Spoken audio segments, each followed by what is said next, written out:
perspective. So there's a time when I reached a brick wall, if you will. I knew that I wanted to increase the number of pull-ups in the aggregate, meaning if I said, right, today I want to train pull-ups, I wanted to get that number up. So let's say traditionally I was used to doing, let's just say 20, for example, and I wanted to get that to 30.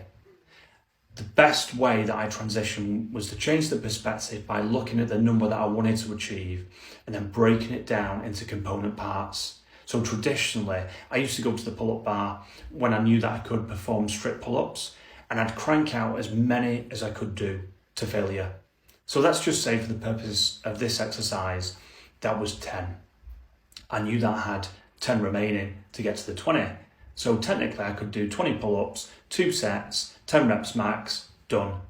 But I found by doing that, I would be exhausted because the rest time was too short and I wasn't really focusing on increasing that number and that volume.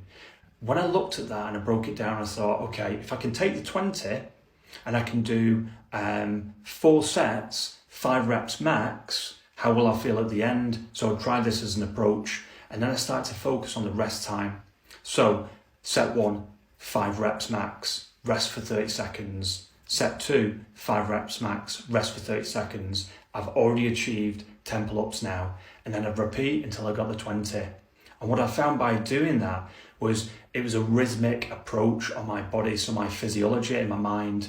So I trained this process, so I realized, okay, that makes sense to me now. So now I can scope and scale, so I can increase, so I can focus on 30 or 40.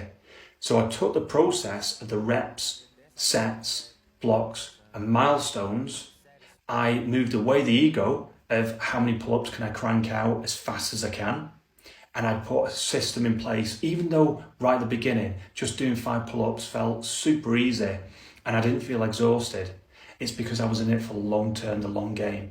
So how I train for high performance endurance is like Mo Farah, but with the performance of the muscular endurance training, it's got some Usain Bolt in there as well.